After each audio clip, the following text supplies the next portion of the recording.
నమస్తే నేను Chandana welcome to great Andhra ఇప్పటివరకున్న టాప్ స్టోరీస్ చూద్దాం. జగన్ ప్రేమాభిమానాలు అతివృష్టి అనావృష్టి వైసీపీ తప్పే టీడీపీ చేస్తోందా? జగన్ బెయిల్పై రఘురామకు షాక్. జనసేన శ్రేణులకు పవన్ హెచ్చరిక ఎందుకు? బాబోయ్ ఆ రోజు తిరుమలలో మాకు డ్యూటీ వేయొద్దు. మాజీ ముఖ్యమంత్రి వైఎస్ జగన్మోహన్ రెడ్డి ప్రేమాభిమానాలు అతివృష్టి అనావృష్టి అనే అభిప్రాయం వైసీపీ నేతల్లో ఉంది. నమ్మితే నెత్తికెత్తుకుని ఊరేగుతారు, లేదంటే ఎంతటి వారినైనా కింద పాడేస్తారు. జగన్ దగ్గర ఎప్పుడు ఎవరి పరిస్థితి ఎలా ఉంటుందో చెప్పలేమని ఆ పార్టీ నాయకులు అంటుంటారు. అందరినీ అభిమానిస్తున్నట్టే ఉంటారు. ఎవరైనా ఏదైనా చెబితే వెంటనే నమ్మడం, ఒక అభిప్రాయానికి రావడం ఆయన బలహీనతగా చెప్తారు. అందుకే వేమిరెడ్డి ప్రభాకర్ రెడ్డి, మాగుంట శ్రీనివాసరెడ్డి, లావు శ్రీకృష్ణదేవరాయలు లాంటి నాయకుల్ని చేజేతులా పోగొట్టుకున్నారనే చర్చ వైసీపీలో ఉంది. రాజకీయంగా నష్టపోతామని తెలిసి కూడా ఆయన ఖాతరు చేయకపోవడం వల్లే 2024 ఎన్నికల్లో ఘోర పరాజయం పాలయ్యామని వైసీపీ నేతలు అంటున్నారు. రాజకీయాలతో ఏమాత్రం సంబంధం లేని విజయసాయిరెడ్డి, సజ్జల రామకృష్ణారెడ్డిని చాలా కాలంగా ఆయన మోస్తున్నారు. ఇద్దరికీ విపరీత ప్రాధాన్యం ఇచ్చారు.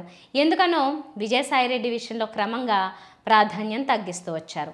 అంతవరకు నెత్తిన మోసిన నాయకుడు కిందికి దింపి నడవమంటే ఎవరికైనా మంటే.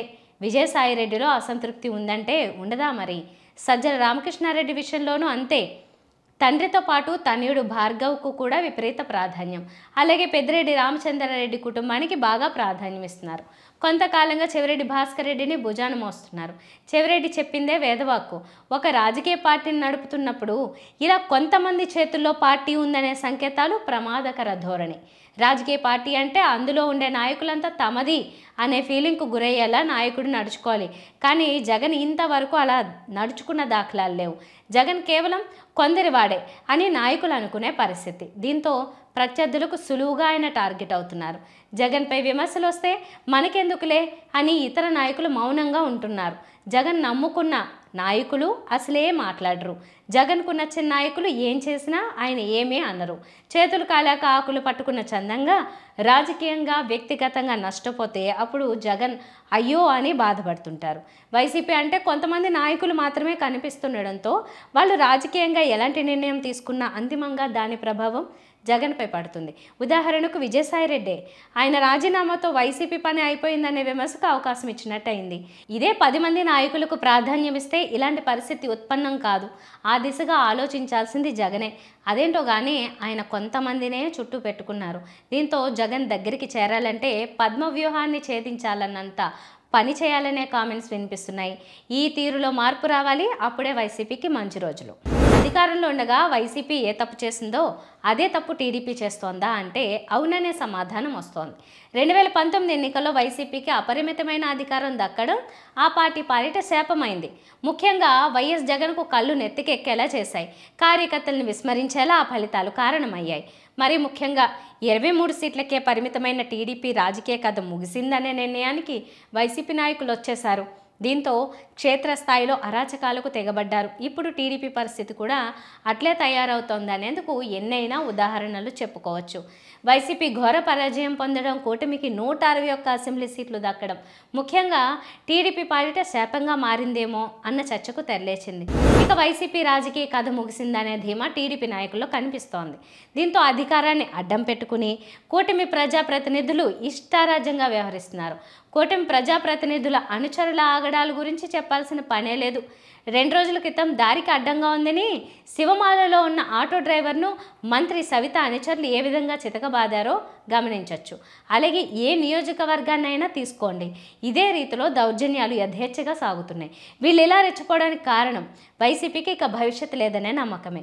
కానీ ముఖ్యమంత్రి చంద్రబాబు నాయుడికి మాత్రం లోపల భయం ఉంది. వైసీపీకి 40% ఓటు బ్యాంక్ ఉందని ఆయన పదే పదే గుర్తు చేస్తున్నారు. 2024లో వైసీపీ అత్యంత ఘోరమైన ఓటమిని మూట కట్టుకున్న దీనస్థితిలోనూ ఆ పార్టీ 40% ఓట్లు సాధించడం చంద్రబాబును వెంటాడుతోంది.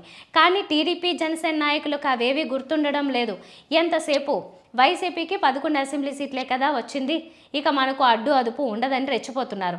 ప్రభుత్వానికి వ్యతిరేకంగా జనం ఓట్లు వేస్తారే తప్ప ప్రతిపక్షానికి అనుకూలంగా కాదని టీడీపీ జనసేన నేతలు విస్మరిస్తున్నారు. సంపాదన పదవుల కోసం టీడీపీ జనసేన నేతల మధ్య గొడవలు తక్కువేం కాదు. ఆ రెండు పార్టీల మధ్య ఆధిపత్య పోరు నడుస్తోంది. పైకి కనిపించని గ్యాప్ రోజు రోజుకు పెరుగుతోంది. దీనంతటికీ కారణం వైసీపీకి భవిష్యత్తు లేదనే ధైర్యమే. రానున్న రోజుల్లో ఏం జరుగుతుందో చూడాలి. మాజీ ముఖ్యమంత్రి వైఎస్ జగన్మోహన్ రెడ్డి బెయిల్, అలాగే కేసు విచారణకు మరో రాష్ట్రానికి బదిలీ చేయాలన్న పిటిషన్లపై డిప్యూటీ స్పీకర్ రఘురామకృష్ణంరాజుకు సుప్రీంకోర్టులో భారీ షాక్ తగిలింది. జగన్ బెయిల్ రద్దు చేయాల్సిన అవసరం లేదని సుప్రీంకోర్టు పేర్కొంది. అంతేకాదు రఘురామ పిటిషన్ను సుప్రీం ధర్మాసనం డిస్మిస్ చేయడం విశేషం. ఇటీవల జగన్ కేసుల్ని విచారిస్తున్న ధర్మాసనం కూడా మారిన సంగతి తెలిసిందే. దీంతో ఏం జరుగుతుందో అనే ఆందోళన వైసీపీ శ్రేణుల్లో నెలకొంది. ఇవాళ సుప్రీంకోర్టులో కీలక పరిణామం చోటు చేసుకుంది. జస్టిస్ బివి నాగరత్న, జస్టిస్ సతీష్ చంద్ర శర్మ ధర్మాసనానికి మారుస్తూ సుప్రీంకోర్టు రిజిస్ట్రీ నిర్ణయం తీసుకోవడంతో ఏదో జరుగుతుందని రఘురామ ఆశించారు. కేసుతో మీకేంటి సంబంధం అని మారిన ధర్మాసనం 4-5 రోజుల క్రితం ప్రశ్నించిన సంగతి తెలిసిందే. ఇది రాజకీయ పిటిషన్గా జగన్ తరపు న్యాయవాది ముకుల్ రోహిత్కి ధర్మాసనం దృష్టికి తీసుకెళ్లారు. జగన్ కేసుల విచారణను హైకోర్టు పర్యవేక్షిస్తోందని సుప్రీంకోర్టుకు ముకుల్ విన్నవించారు. ట్రయల్ కోర్టులో ఇంకా డిశ్చార్జి పిటిషన్లు పెండింగ్లో ఉన్నాయని తెలిపారు. ఇదిలా ఉండగా సిబిఐ తరపు సీనియర్ న్యాయవాది మరో కేసులో వాదనలు వినిపిస్తున్నందున వచ్చే వారానికి వాయిదా వేయాలని సిబిఐ తరపు న్యాయవాది కోరిన సంగతి తెలిసిందే.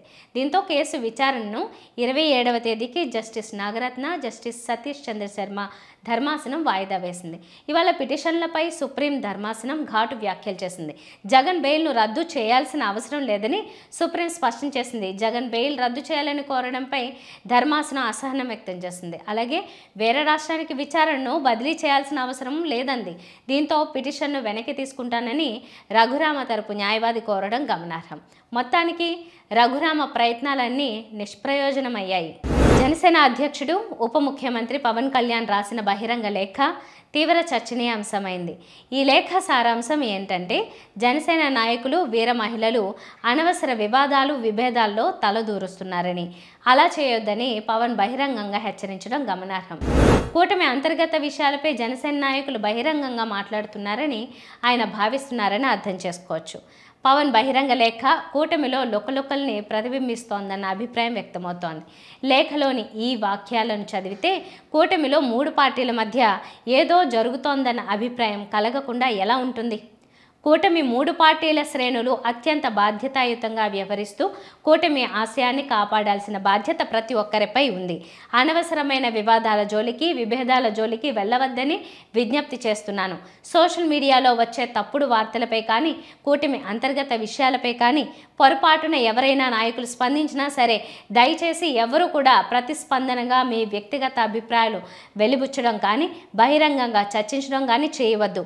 కూటమిలో అంతా సవ్యంగా సాగుతుంటే పవన్ కళ్యాణ్ బహిరంగ లేఖ రాయాల్సిన అవసరం ఏంటి అనే ప్రశ్న ఉత్పన్నమవుతోంది.